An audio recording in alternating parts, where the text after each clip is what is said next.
Dear friends, greeting of the day. So myself, Dr. Trullo Gupta. Today we will discuss about the causes of crack due to the soil. So now, how the soil play an important role to form the cracks. So there are the two ways the soil can form the crack in our structure. First is the foundation movement and settlement of soil. So there may be the shear cracks in the building occur when there is a large differential settlement of the foundation due to the one of the following causes. So there may be the unequal bearing pressure under different parts of the structure, bearing pressure being in excess of the safe bearing strength of the soil, and low factor of safety in the design of foundation. When we are designing the foundation, then at the time of design, if suppose we adopt the low factor of safety, so that may also be responsible for the settlement in the settlement of soil, and that will ultimately responsible for the cracks in the structure. And there may be the local variation in the nature of the supporting soil which remain undetected and could not be taken care of in the foundation design at the time of the construction. If suppose there is the any local variation, sometimes what will happen in the site practically, the type of soil may not the same, and we have this perform the test, SBC test at one location, but due to the variation in the nature of the soil, the same safe bearing capacity may not achieve at another location. So due to this local variation in the nature of soil may be responsible for the differential settlement. Next is the this sometimes our foundation may rest over the expensive soil. So expensive soil is sometimes called as the black cotton soil.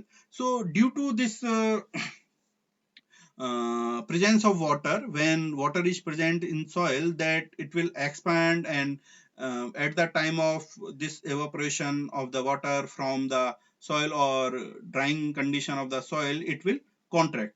So that soil is very dangerous for this settlement of soil or differential settlement, and ultimately that is responsible for severe cracks in the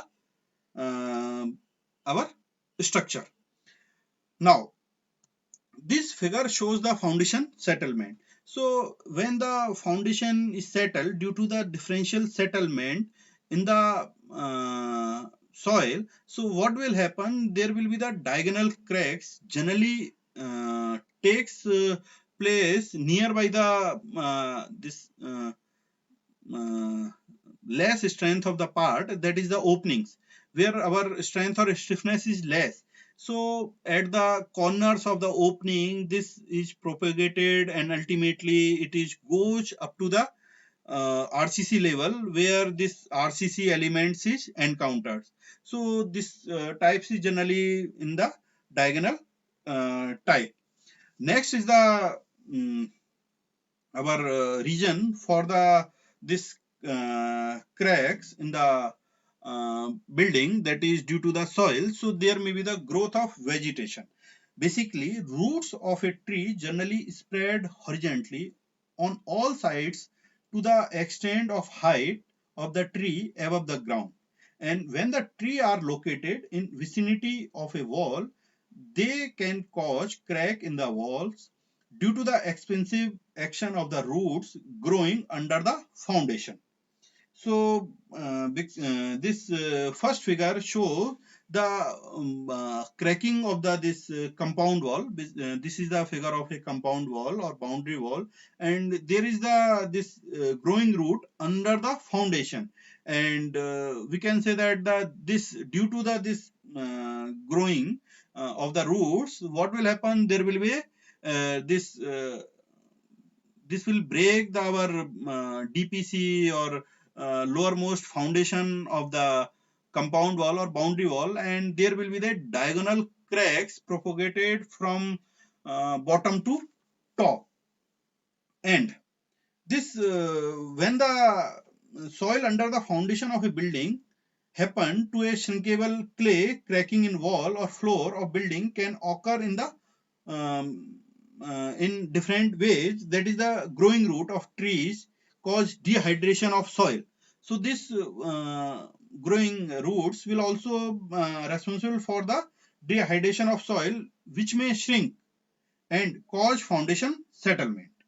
And in areas where old trees has been cut off make way of building construction root has dehydrated the soil on receiving moisture from the same source, some source from other source such as rain, etc. The soil swell up and causes an upward thrust on a portion of the building, resulted in cracks in the building. That is shown is this figure, where roots of this fast growing tree under the foundation of the compound wall, or sometimes that may be a load bearing wall, may topple down the wall. Sometimes due to this heavy growing roots, this may overturn the our wall, because there is the no pressure on the wall from the top side. And this other picture showing the roots where this tree growing close to the building, and there is the on shrinkable soil may cause cracks in the wall due to the shrinkage of the soil. What will happen, this uh, roots will impact on the foundation of the wall, and ultimately that will settle down, and this will responsible for these type of diagonal cracks. One is from the foundation to in between the walls, another is started from the corner of opening and goes to the wall. And next picture shows the this cracking due to the expansive of soil and moisture, when the moisture absorption if construction is taken up soon after removal of trees. When in this case we have cut the trees, but these roots are in the live position, or it has the moisture, and we have started our construction. And when these roots will dried or it will shrink, then due to this shrinkage the foundation or this soil will settle, and this wall is ultimately settle, and this type of cracks will start from the foundation, and this goes up to the weak point or less strip point, that is the corner of the opening. And I have used the again reference of this SP25, that is published by the Bureau of Indian Standard Handbook on Causes and Prevention of the Cracks in the Building. Thank you all. So this is all about the cracks due to the soil. So in the next video we will discuss about the preventions, how we can prevent the cracks or preventive measures. Thank you all.